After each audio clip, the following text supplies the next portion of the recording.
The town of Redemption Creek laughed. They laughed loud and hard when Ilara Vance, the woman they called the Eastern Spinster, dragged the wounded Apache from the arroyo. They jeered when she stitched his wounds, and they spat on the ground when she married him, right there on her porch, with only the wind as a witness. They called her a fool, a traitor to her kind.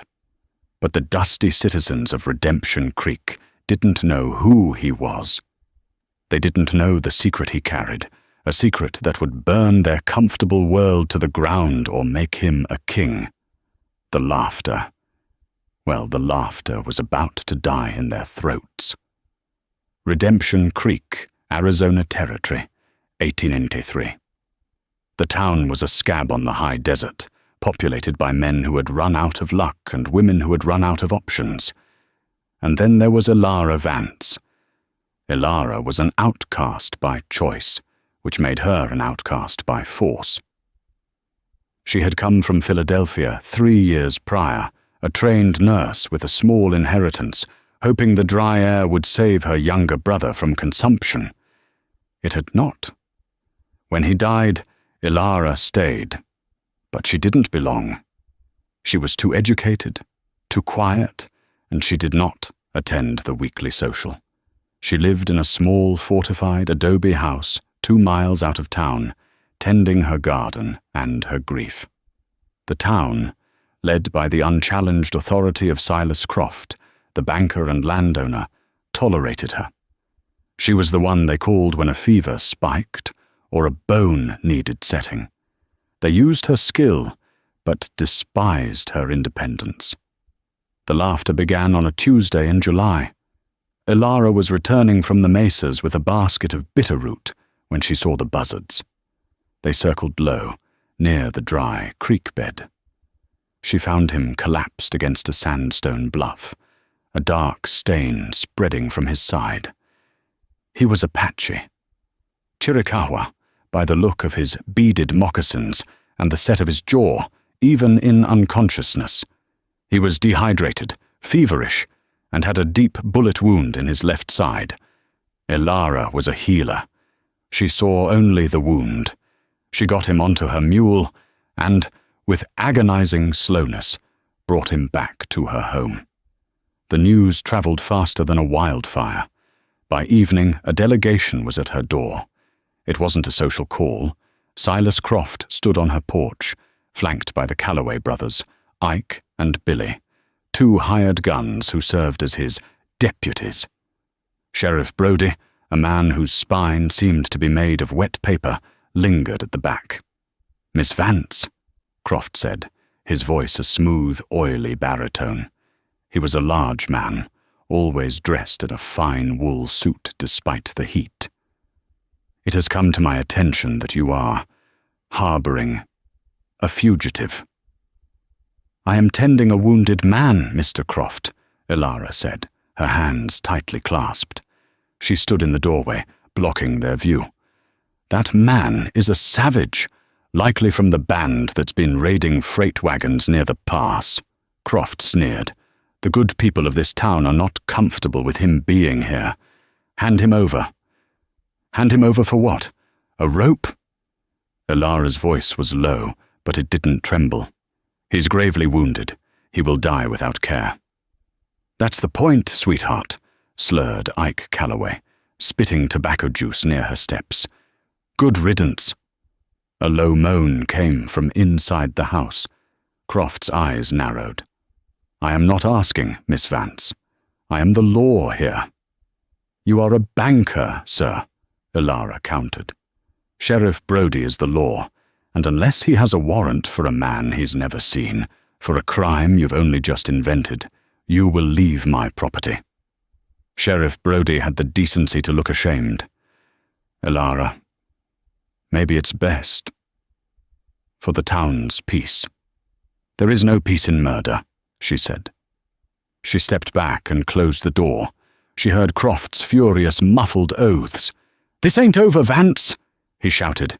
"When he scalps you in your sleep, don't come crying to us." The laughter followed. It was high-pitched and cruel, mostly from the Calloway brothers, but Croft's deep chuckle anchored it.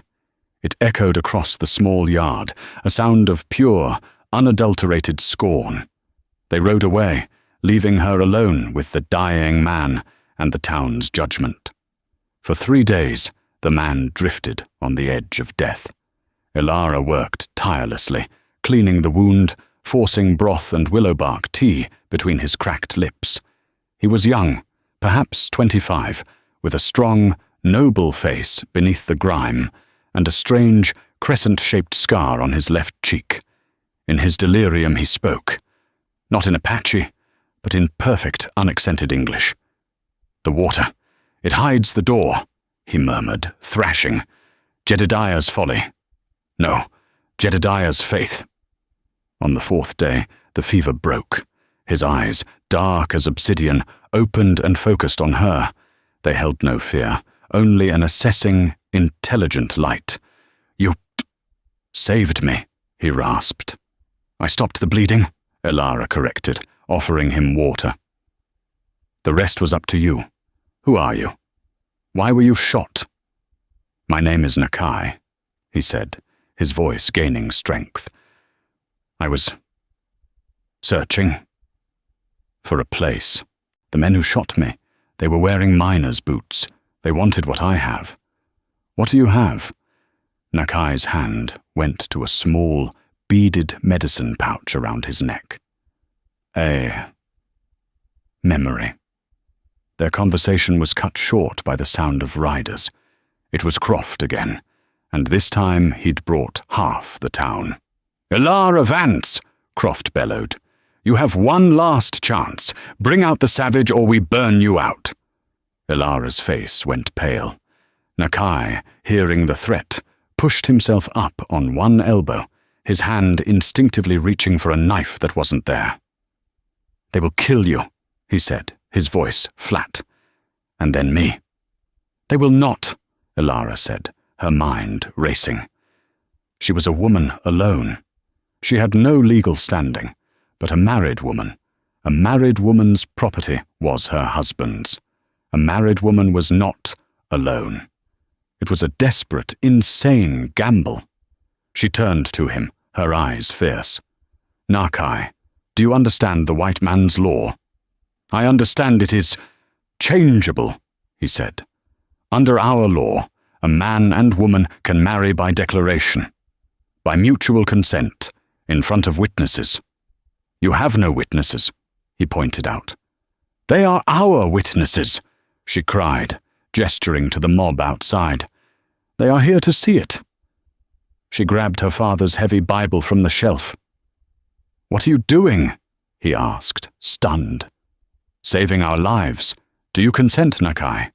Do you take me, Ilara Vance, as your wife?" He stared at her, seeing not madness, but a brilliant, desperate courage that matched his own. A slow, pained smile touched his lips. "I do. And I," she said, her voice rising, "take you, Nakai, as my husband." She threw open the door. Croft, hand raised to knock, froze. The entire mob went silent. Ilara stood on the porch, rifle in one hand, Bible in the other. Nakai, pale and sweating, stood framed in the doorway behind her, his hand resting on her shoulder. "Mr. Croft," Ilara announced, her voice ringing in the sudden quiet. "You are trespassing on the property of Mr. and Mrs. Nakai. You, and you, Mr. Calloway, are witnesses to this union. I demand you respect the sanctity of our home." The silence was absolute. Then it broke. Mrs. Agatha Gable, the town's chief gossip, let out a strangled shriek that turned into a wild, hysterical laugh. "Married him! She married the savage!" The laughter that followed was 1,000 times worse than the first. It was a tidal wave of derision, a storm of mockery that washed over Ilara. Men held their sides, women hid their faces in their hands, weeping with mirth. "She's lost her mind. Married a redskin. The spinster finally got a man. An Injun." Silas Croft's face was a mask of purple fury. He had been outmaneuvered, made a fool of. He couldn't burn down a married white woman's home, not without the full force of the territorial marshals coming down on him. But his anger was eclipsed by his contempt. He slowly removed his hat and bowed in a grotesque parody of respect. "My congratulations, Mrs. Nakai." He spat the name. "You have made your bed. I trust you will enjoy lying in it." He turned to the crowd. "Let's go. She's not worth our time. She's Apache property now." The laughter followed them all the way back to town, leaving Alara and Nakai standing on the porch, bound by a vow that was both a shield and a cage. The laughter defined the following weeks. Alara was utterly cut off. No one would sell to her. The mercantile owner, Mr. Henderson, would suddenly find himself out of stock of flour and coffee when she entered. The town children, echoing their parents, threw rocks at her wagon. Inside the small adobe house, an awkward, tense truce held. Nakai healed quickly, his body lean and powerful. He was quiet, watchful, and unfailingly polite. He chopped wood, repaired her broken fence, and hunted rabbits in the dusk. They lived as roommates, bound by a desperate lie. Alara, in turn, found herself intrigued. He spoke English better than many of the townsfolk, and read the few books she owned, Shakespeare, poetry, with a hunger she recognized. One night, as they sat at the small table, he finally spoke of his past. "You asked why I was shot," he said, staring into the fire. "I was searching for a grave, my grandfather's." Alara stopped darning a sock. "Your grandfather? His name was Jedediah Thorne." The name hit Alara like a physical blow. Jedediah Thorne was a local legend. He was the prospector who had struck it rich in the 50s, the man who had supposedly found the lost Oro Escondido mine. He'd vanished 20 years ago. "Thorne was your grandfather?" "My grandmother was Chiricahua," Nakai explained. "He fell in love with her, took her as his wife in the Apache way. My mother was their child. The tribe, they did not accept her. The white world, it did not accept her either." He looked at Alara, and she saw the shared pain of the outcast. "Jedediah was different," Nakai continued. "He hated the fighting. When my mother was born, he wanted to build a place for all of us, a place of peace. He bought land, a lot of land. But he was a prospector," Alara said. "He didn't have money for—" "He did," Nakai said. "He found his Oro Escondido, not a mine, something better. He used the gold he'd found to secure our future.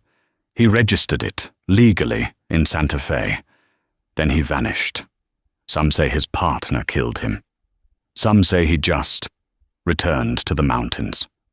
His partner, a man he trusted, a man he brought out west from Missouri. They started the bank in Redemption Creek together." Alara's blood ran cold. "Silas Croft."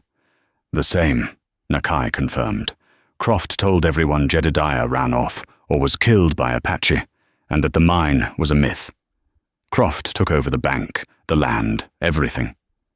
But my mother gave me this." He touched the medicine pouch. "She told me Jedediah left everything to his true heir. Not to his partner, to his blood, to me. I came here to find his grave and to find the proof. What proof? A map, a deed, something. The men who shot me, I think Croft sent them. He must have known I was in the area." Alara's mind was spinning. The man she had married, the wounded Apache the town laughed at, was the heir of Jedediah Thorne. The town's scorn was built on a lie, and Silas Croft was the architect. "They laughed," Alara whispered, a new, hard anger in her voice. "They laughed at us." "Let them laugh," Nakai said. "They are laughing in a house that does not belong to them." Suddenly the front door burst open. Ike and Billy Calloway stood there, drunk and leering. "Well, well," Ike slurred. "Look at the happy couple. Mr. Croft is tired of waiting, Mrs. Nakai. He wants your land. He's offering $500. A kindness, really." Nakai was on his feet in an instant, the quiet man gone, replaced by a warrior. "Get out!" Elara commanded, her hand finding the shotgun she kept by the hearth.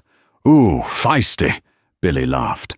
"Maybe we'll take a look around first, see what kinda fortune the buck brought with him." Billy lunged, not for Elara, but for the medicine pouch around Nakai's neck. "What's in here, boy? Gold?" He ripped it from Nakai's throat. Nakai moved like a snake, his fist connecting with Billy's jaw in a sickening crack. Ike went for his gun, but Elara was faster. She cocked both barrels of the shotgun. The click-click was the loudest sound in the room. "Get out now," she said, her voice trembling but her hands steady. Ike Calloway, staring down the barrels, grabbed his groaning brother and backed out the door. "You'll regret this, Vance. You'll regret this." They fled. Elara barred the door, her heart hammering. Nakai was on the floor, ignoring his split knuckle, staring at the ripped leather thong in his hand. The pouch was gone. He took it," Nakai whispered, his voice devastated. "It's gone. The proof. It's gone." The loss of the pouch plunged Nakai into a dark, silent despair. It wasn't just a map. It was the last tangible piece of his mother, who had died the winter before. Elara, however, was consumed by a cold fury. "They think we're weak," she said, pacing the small room. "They think they can just take what they want. They're wrong." "They have the pouch," Nakai said, his voice hollow. "They have one." "One what?" Elara snapped. "A beaded pouch? What was in it? Tell me exactly." I don't know," he admitted. "My mother gave it to me. She said, 'This is your truth. Do not let them take it.' I thought she meant the pouch itself." Elara stopped pacing. "Nakai, the Calloways are stupid men. They're expecting gold, or a map with an X, when they open it and find—" "What? Some dried herbs? A bird feather? A smooth river stone," Nakai murmured. "And something else. Something wrapped in cloth." "They'll be furious," Elara said, her mind working. "They'll come back, and Croft will be with them. He'll know what it is." She looked at Nakai, his powerful frame slumped in defeat. "Nakai, what exactly did your grandfather do? What was his folly?" I only know the stories," Nakai said. "He loved the land. He said the desert was a holy book. He spent years walking it, mapping it, Elara repeated. She went to her small shelf of medical books. Behind them was a tin box. She pulled it out. It was filled with her own records, every patient, every treatment, and in the back, notes. "What is that?" Nakai asked. "My own folly," Elara said. "After my brother died, I started listening.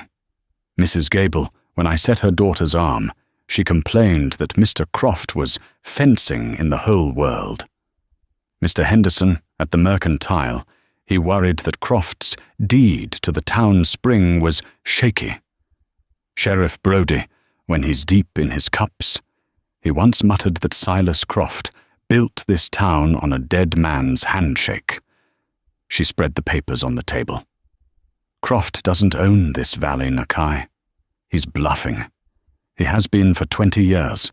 He's been selling plots, taxing businesses, and running cattle on land that isn't his. He needs what was in that pouch to make his lie the truth." A sound from outside. A horse, but just one. Elara grabbed the shotgun. Nakai stood, tensed by the door. A knock. "Miss Elara, it's me, Brody." Elara opened the door a crack. Sheriff Brody stood there, twisting his hat in his hands, his face a picture of misery. They got the pouch, didn't they?" he mumbled. "What do you know about it, Sheriff?" Ilara's voice was ice. I just saw the Calloway boys. They're at the saloon, showing it off. They opened it. They're laughing their heads off. Laughing? Nakai said, pushing past Ilara. Why? Because, Brody said, not meeting his eye. There was nothing in it. Just some weeds and a pebble. Ike Calloway's parading around, wearing the pouch, saying he's a big Injun chief now. The whole saloon is roaring. Ilara and Nakai stared at each other. They're laughing, Nakai repeated, but this time a strange, slow smile was spreading across his face. Of course, they're laughing. What is it? Ilara said. Nakai looked at Brody. Thank you, Sheriff. You've been a great help. He gently closed the door in the confused sheriff's face. Nakai, what is going on? Nakai turned to her. The despair was gone, replaced by a light in his eyes she'd never seen before. He took the bait. Croft took the bait. What bait? My mother was no fool. She knew I might be caught. She knew I might be weak. He walked to the fireplace. The pouch was a decoy, to protect the real proof. Where? Ilara breathed. Nakai picked up the wood axe. He went to the heavy, scarred chopping block he'd been using by the side of the house. With 3 powerful swings, he split the thick log of cottonwood clean in 2. Embedded deep in the heart of the wood, wrapped in oilskin, was a small, flat package. My grandfather, Nakai said, his hands trembling as he worked the package free, taught my mother many things. One of them was how to hide the truth in plain sight. He brought the package inside and unwrapped it on the table. Ilara lit another lamp. It wasn't a map. It wasn't gold. It was a thick, folded piece of vellum, yellowed with age. At the top was an ornate seal, the eagle and snake of the Mexican Republic. Below it was a complex map, drawn with intricate care, outlining a vast, sprawling tract of land. At the bottom, a series of signatures, stamps, and a final clear seal from the United States Territorial Office in Santa Fe, dated 1854, just after the Gadsden Purchase. It was an original, validated Spanish land grant. Rancho de la Sombra Dorada, the Ranch of the Golden Shadow, and the name of the legal sole proprietor, registered and filed, Jedediah Thorne. He didn't just buy a few acres, Ilara whispered, her finger tracing the borders. He bought everything. Look, Nakai said, pointing to the map's boundary lines. The northern border is the San Pedro River, the west, the Dragoon Mountains, the east, the Chiricahua Range. Ilara felt the blood drain from her face. Nakai, this valley, our valley, it's all on this map. Redemption Creek, the spring, Croft's bank, it's all ours, Nakai finished. The hidden fortune wasn't a chest of gold, it was the very ground they were standing on. And the wounded Apache was the rightful owner of every last speck of dust in Redemption Creek. The laughter from the saloon was a distant, drunken punctuation mark in the night. Inside the adobe house, the silence was heavy with the weight of revelation. Ilara, her nurse's mind trained for detail, read the document again and again. It was all there. The original grant from 1821, purchased by Thorne from a bankrupt Mexican aristocratic family. The subsequent validation by the U.S. government, which legally bound it under American law. And at the bottom, a handwritten addendum, witnessed and notarized in Tucson. I, Jedediah Thorne, being of sound mind and body, do hereby declare that upon my death all claims, titles and holdings associated with Rancho de la Sombra Dorada shall pass not to my business partner, Silas Croft, who has proven himself a man ruled by greed, but to the sole issue of my body, my daughter, Morning Star, and to her legal heirs in perpetuity. This land is their all, their fortress, against a world I no longer trust." He knew, Nakai said, his voice thick with emotion. He knew what Croft was. This is a legal deed, Nakai," Ilara said, the enormity of it settling on her. "This isn't just a claim, it's ownership. You own the bank, you own the mercantile, you own Silas Croft's house." Nakai looked at the vellum, a history of two peoples, Spanish, then American, all subservient to this one piece of paper. He owns nothing. A cold, hard realization dawned. Nakai, if this is real, then every land sale Croft has made for 20 years is fraudulent. "He's been selling land he doesn't own," Nakai said. "He's been charging grazing fees for land that you own. The bank, the loans, it's all built on a lie. This piece of paper, it doesn't just make you rich, Nakai. It makes Silas Croft a criminal." The weight of this newfound power was suffocating.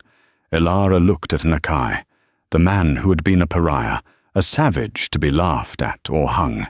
He was now, by the white man's own sacred law of paper, the most powerful man in the territory. "What do we do?" Ilara asked. We cannot stay here," Nakai said, his mind clearing, the warrior's focus returning. "Croft has the decoy pouch. He will celebrate tonight. But when he is sober, he will realize his mistake. He will realize I would not have come here for just a stone. He will tear this house apart. He will tear us apart." "We have to get this to Santa Fe," Ilara said. "To the territorial marshal. This document is useless if we're dead." "Santa Fe is 300 miles, Nakai said.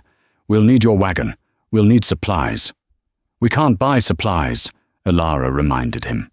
"The town, I will acquire them," Nakai said, his jaw set. "You, pack what food you have, water skins, and your medicine. We ride in 1 hour. We'll head east through the pass. They'll expect us to go north, toward Tucson." Just as Ilara began to move, a frantic pounding echoed at the door. "Ilara! Mrs. Nakai! Open up!" It was Sheriff Brody. He sounded sober and terrified. Ilara opened the door. Brody stumbled in, his face ashen. You gotta get out of here," he panted. "Croft, he's figured it out." "What?"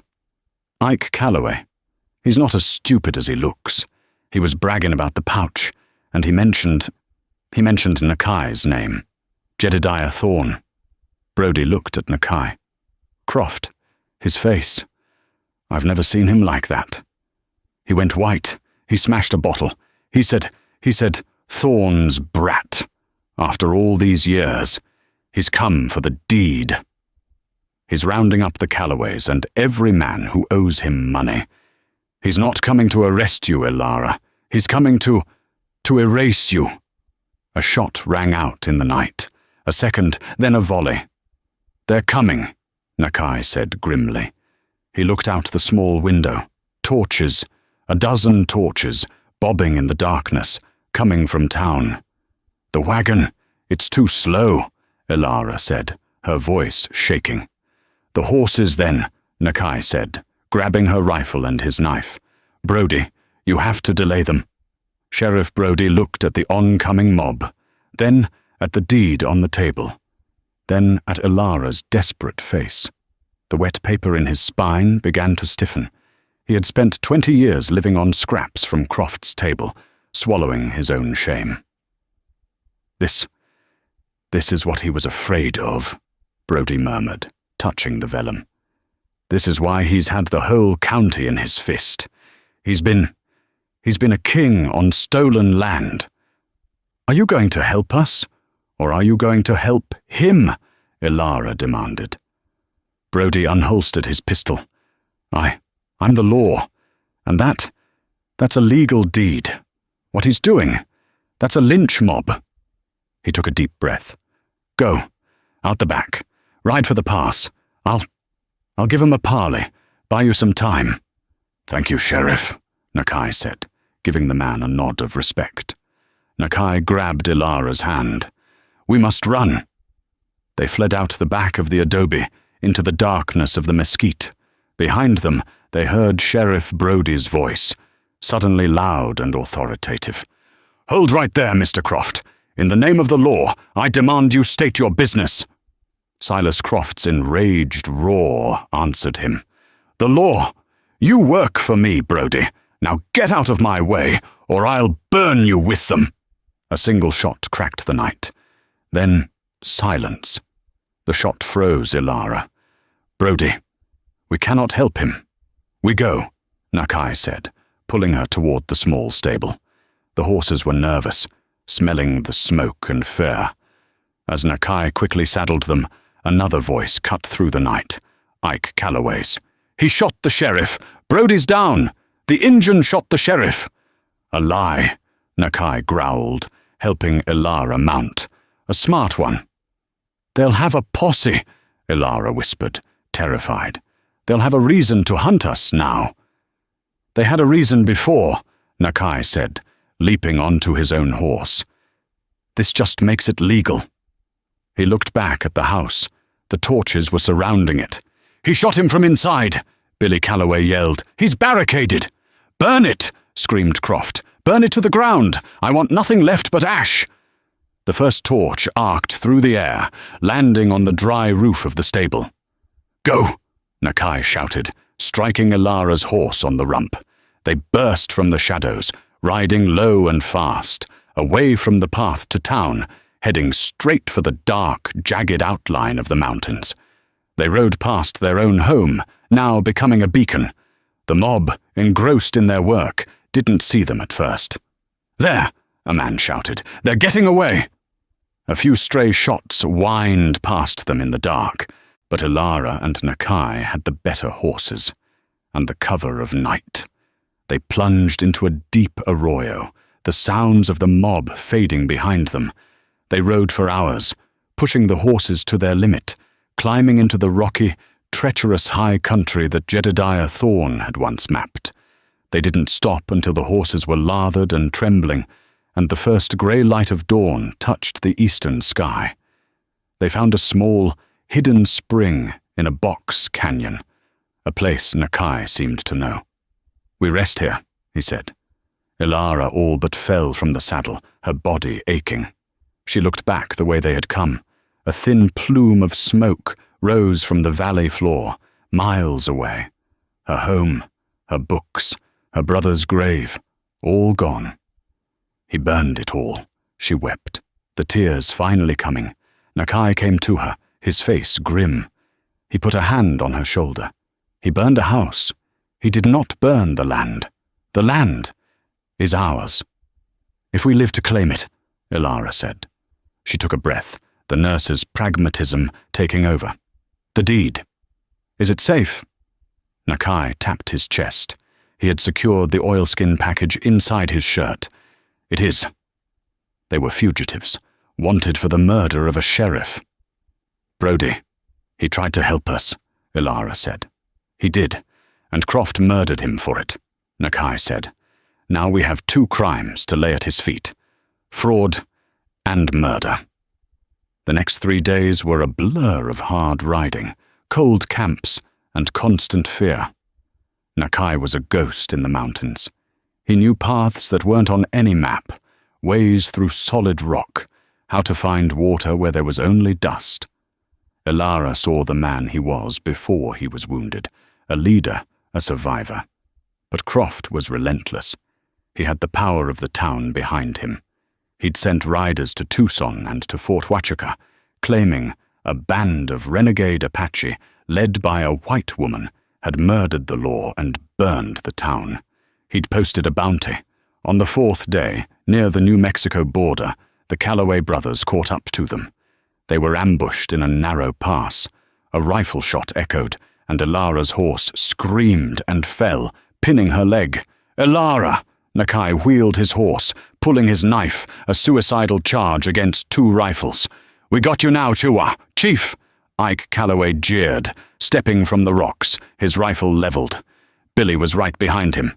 "Give us the deed, Buck," Ike said. "Mr. Croft, he just wants the paper. He said we can have our fun with the missus." Elara, trapped beneath her horse, felt a cold, primal terror. Nakai stood frozen. "The paper, Nakai!" Elara screamed. "Is in the left saddlebag, on my horse. Take it. Just take it." Nakai's eyes met hers. He understood. "Ike," Billy Calloway said, "that don't make sense. She's lying." "Shut up, Billy," Ike said, his eyes greedy. He moved toward Elara's struggling horse. You pull it out. Slow." As Ike bent, his rifle shifting, Nakai moved. He didn't charge. He threw his knife. The blade spun, a silver blur, and embedded itself deep in Ike's throat. He gurgled, dropping his rifle, hands clutching his neck. Billy, always the slower brother, fumbled with his gun. "Ike! Ike!" Nakai was already on him, a silent, deadly whirlwind. The fight was brutal and short. When it was over, Nakai stood, breathing heavily, over the two bodies. He rushed to Elara, using his strength to heave the dead horse off her leg. It was bruised, bleeding, but not broken. You told him it was in the saddlebag," Nakai said, his voice shaking with the aftershock of the fight. "You needed a distraction," Elara panted, pulling herself up. "And I didn't want him to search you when he was done with me." He looked at her. The spinster from Philadelphia. The healer. She had saved him with her wits, just as he had saved her with his strength. The marriage, born of desperation and law, was suddenly something else. Something real. He didn't say anything. He just tore a strip of cloth from his shirt and began to bandage her leg. "Santa Fe is still a long way off," she said. "We have 2 more horses," Nakai said, gesturing to the Calloway's mounts. "And more rifles. We will make it." They arrived in Santa Fe 6 days later, a ghost and a cripple, riding stolen horses. They looked like the very outlaws they were accused of being. They rode straight to the territorial marshal's office. Marshal Elias Thorne, no relation, but a man of stern reputation, looked up from his desk as this strange, battered couple entered his office. "Marshal," Elara said, her voice hoarse, "my name is Elara Vance. My husband, Nakai, and I are the legal owners of the Rancho de la Sombra Dorada, and we are here to report the murder of Sheriff Brody of Redemption Creek at the hands of Silas Croft." The marshal listened for an hour. He listened as they laid out the story, the laughter, the marriage, the siege, and he listened as they laid out the vellum deed on his desk. His eyes, which had been skeptical, grew wide. He had seen Spanish land grants before. He knew a real one. He also knew the name Silas Croft, a man who had been lobbying for months to get a new U.S. cavalry contract. This is an explosive claim, ma'am," the marshal said. "Croft is a prominent citizen." "He is a murderer and a thief," Nakai said, his voice quiet, "who has been masquerading as a citizen on land he stole from my family." "And you have proof of this murder?" "His own words," Elara said. "He gave the order to burn us out. He shot Brody when he interfered. The Calloway brothers, they're dead. But they told us Croft sent them to kill us and retrieve this deed." The marshal stroked his beard. "This is a problem. A legal deed is one thing. A murder charge against a man like Croft is another. His word against yours.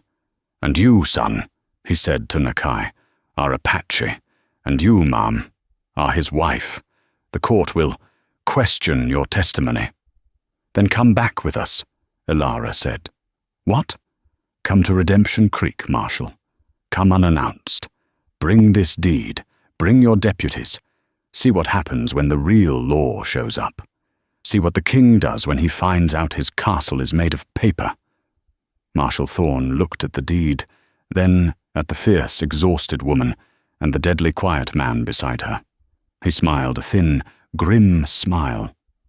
"Mrs. Nakai," he said, "I think that is a fine idea." They returned to Redemption Creek 2 weeks later, not as fugitives but as an army.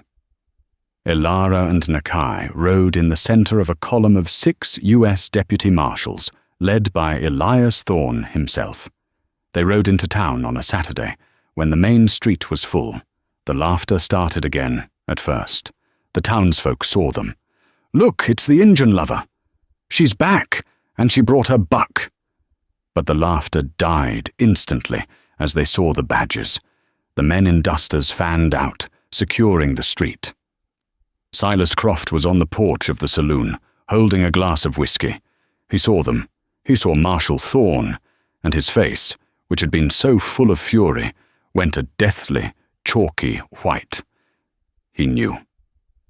"Silas Croft," Marshal Thorne's voice boomed, "I have a warrant for your arrest." "Arrest?" Croft sputtered, trying to regain his composure. "On what charge? This is a misunderstanding, Marshal. That woman, she's a known liar, and that savage murdered my sheriff." "No, Mr. Croft," a new voice said. The crowd parted. Sheriff Brody, his arm in a sling and a heavy bandage around his shoulder, walked slowly onto the street. "Brody!" Elara cried out, rushing to him. "You're alive," Nakai said, stunned. "Flesh wound," Brody grunted. "Your shot? It went high, Croft. You were in too much of a hurry." He looked at the mob. "I've been recovering at a friend's place, waiting. I heard the marshals were in Tucson, sent them a telegram." He pointed a shaky finger at Croft. "That man, Silas Croft, shot me, his duly elected sheriff, in the back, while I was attempting to stop a lynch mob. I seen it, and I'm pressing the charges." The town was silent. That's a lie!" Croft shrieked, his composure shattering. "He's in on it with them. They're all thieves." "And on that subject," Marshal Thorne said, "we have another matter, the matter of land." He unrolled the deed.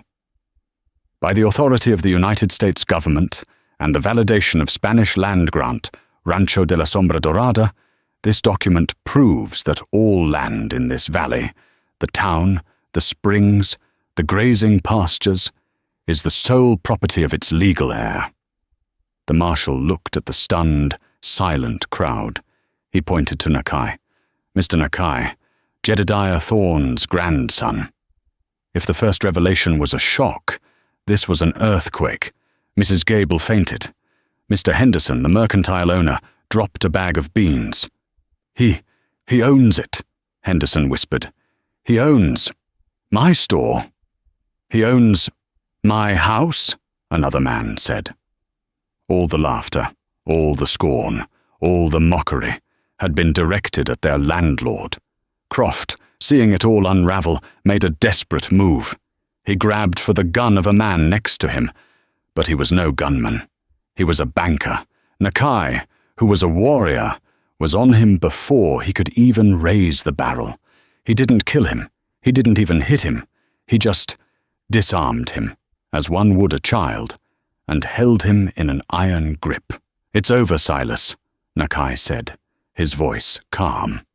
As the marshals clapped the irons on the sputtering, weeping, defeated Silas Croft, the whole town of Redemption Creek just stared. They stared at Elara Vance, the spinster, and they stared at Nakai, the wounded Apache. They were standing on the porch of the bank, their bank. The laughter was well and truly dead. The ride to Tucson was a quiet, dusty affair. Silas Croft, bound in the back of a prison wagon, was no longer the roaring lion of Redemption Creek. He was a stooped, grey-faced man, his fine wool suit stained and torn. The power he had wielded, which was as vast and hot as the desert sun, had vanished the moment Marshal Thorne unrolled the vellum deed. The trial was a territorial sensation. It was not just the attempted murder of a sheriff, it was the entire audacious unspooling of a 20-year lie. Lawyers from as far as Santa Fe came to examine the Spanish land grant, and all, to a man, declared it the most ironclad piece of paper they had ever seen. Jedediah Thorne, it turned out, had not just been a prospector. He had been a meticulous, forward-thinking visionary. The people of Redemption Creek, those who had formed the lynch mob, were now Croft's greatest accusers. Faced with the loss of their own homes and businesses, they turned on him with the fury of the betrayed. They testified that he had incited them, that he had promised them the Injun lovers' land, that he had fired the shot at Brody himself. Croft, stripped of his wealth, his land, and his bought and paid for allies, had no defense. He was found guilty on all counts: fraud, incitement to riot, attempted murder. The judge, his voice echoing in the packed courtroom, sentenced him to life in the Yuma Territorial Prison. Silas Croft, a man who built a kingdom on stolen earth, would die breaking rocks in the sun, a prisoner of the very territory he sought to rule. When Nakai and Ilara returned, they returned alone. The U.S. Marshals had tipped their hats and gone south. Sheriff Brody was in Tucson, receiving proper medical care, his testimony given. As they rode over the pass, the valley spread out before them. It was, for the first time, truly theirs. They didn't ride into town. They rode instead to the small, scorched patch of land on the hill. The air smelled of charcoal and loss. The adobe walls had crumbled. The small stable was nothing but a pile of grey ash. Ilara dismounted, her movements stiff. She walked through the ruins of the life she had built. There was the twisted, blackened iron frame of her bed. There, the shattered, melted remains of her glass medicine bottles. And there, a pile of wet, burnt paper, was the ruin of her father's Bible and her few precious books. She knelt, touching the charred spine of a Shakespeare volume, and the tears she had held back for weeks finally came. This was the true cost. Croft had taken her past, her brother's memory, the one place she had felt safe. Nakai stood beside her, a silent, powerful presence. He did not offer empty comforts. He waited, his eyes scanning the destruction.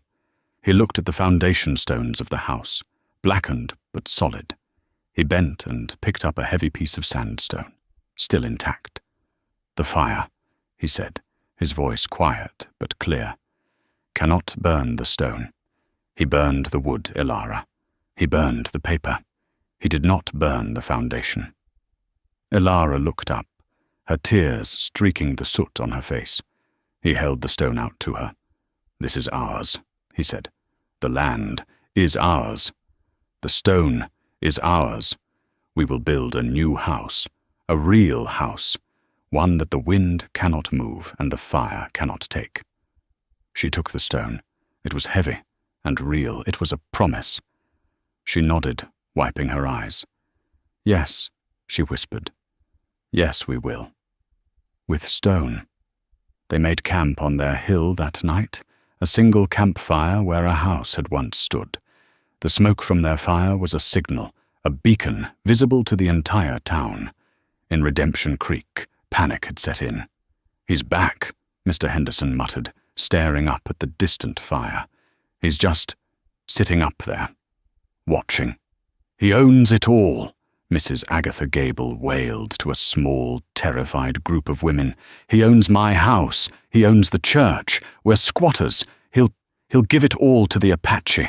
We'll all be murdered in our beds." The laughter had curdled into a cold, visceral terror. Every joke, every jeer, every savage and spinster they had ever uttered now seemed like a nail in their own coffins. They were at the mercy of the two people to whom they had shown no mercy at all. For 2 days, they waited. And for 2 days, Nakai and Ilara stayed on their hill, a king and queen surveying their new, unruly domain. On the third morning, a delegation, dressed in their funereal Sunday best, began the long, slow walk up the hill. It was Mr. Henderson, the mercantile owner, Mrs. Gable, her face pale and drawn, and 3 other townsmen who had been part of Croft's mob. Sheriff Brodie, his arm in a fresh sling, walked with them, not as their leader, but as an escort. They stopped 10 feet from the campfire, twisting their hats in their hands. Nakai and Ilara rose to meet them. They were not the bedraggled fugitives who had fled. They were clean, they stood tall, and they held the unassailable power of ownership. "Mr. Nakai," Henderson began, his voice cracking. "Ma'am, Mrs. Nakai, we've come to ascertain your intentions." Nakai looked at them, one by one. His gaze lingered on Mrs. Gable, who flinched and looked at the ground. "You laughed," Nakai said. It was not a question. It was a statement of fact, and it hung in the air like an executioner's blade. "You laughed when my wife pulled me from the arroyo," he continued, his voice calm, which made it all the more terrifying. "You laughed when she bound my wounds. You laughed when she saved my life by binding it to hers. You called her a fool and a traitor. You called me a savage." He took a step closer. "And when your leader, your banker, shot an unarmed sheriff in the back, you held the torches to burn her alive. Her who had healed your children. Her who had sat by your sick beds." Silence. There was no defense. We were wrong," Henderson whispered, his face ashen. We were fools. Blind." "You were followers," Ilara corrected him, her voice as sharp as a scalpel. "You followed a loud, rich man. You thought his power would protect you, but his power was a lie, and you were his willing accomplice." Mrs. Gable finally broke.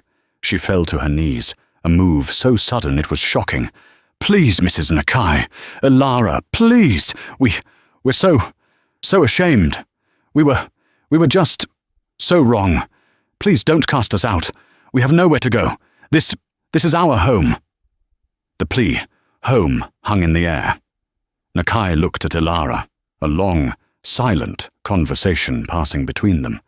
He saw the healer in her, the woman who had saved him.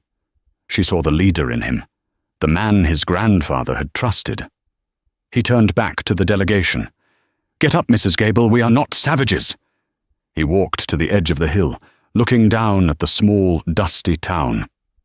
"My grandfather, Jedediah Thorne, bought this valley not to be a king, but to build a sanctuary, a place where 2 peoples," he glanced at Ilara, "could become one." He failed. Silas Croft turned his dream into a prison. "We," he said, gesturing to himself and Ilara, "will honor his dream." A sob of relief escaped Henderson. "But not," Nakai's voice hardened, "on your terms, on ours." He laid out the new law of the valley. "You may keep your homes, you may keep your businesses. You are not owners. You are tenants. You will lease the land from the Rancho de la Sombra Dorada." "Lease?" Henderson asked, his merchant's mind latching on to the word. For how much?" $1 a year," Nakai said. "A contract, to remind you that you are here by agreement, not by right." He pointed at Henderson. "And that contract will have terms. Your store will be open to all. My Apache kin will trade there. They will receive the same goods, at the same price, as any white man. If I hear of a single weighted scale, or a single racial slur, your lease is void. You will be out by sundown." Henderson nodded, sweating. "Yes, sir. Absolutely, Mr. Nakai." Nakai looked at Mrs. Gable. "You have a powerful voice, ma'am. You will use it for good. My wife is establishing a new school. You will be her first volunteer aide. You will teach all the children of this valley, Apache and white, to read together." Mrs. Gable, so humbled she was almost unrecognizable, just nodded, tears streaming down her face. "It would be an honor, ma'am," she whispered to Ilara. "The town spring," Nakai declared, "is not the town's. It belongs to the land. It is open to all. No man or his cattle will ever be denied water in this valley again." He turned to Sheriff Brody. "You will remain the law, but your salary will now be paid by the rancho. You work for us now. Your first act will be to hire 2 new deputies. One of them will be Apache." Brody, who had found his spine, nodded grimly.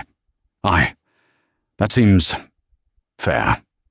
The delegation, stunned by the mercy and the wisdom of the judgment, walked back down the hill as if in a daze. The laughter was gone. The scorn was gone. All that was left was a quiet, stunned respect. The hidden fortune was not, Ilara realized, a chest of gold. It was the land. It was the water. It was the bank which Ilara, with her head for figures, took over and reformed within a month. The hidden fortune was the power to build, not just a house, but a civilization. Months later, a new house stood on the hill.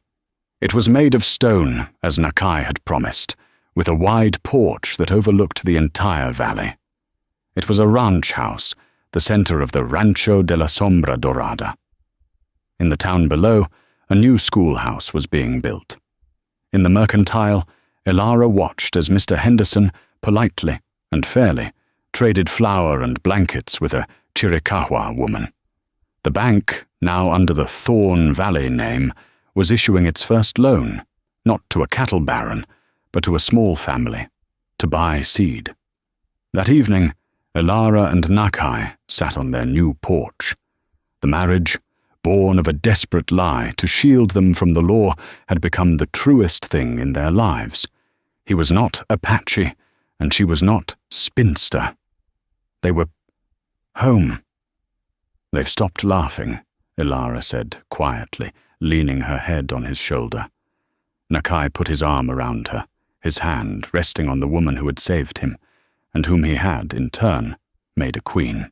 "Let them," he said, looking out at the valley, now peaceful in the twilight.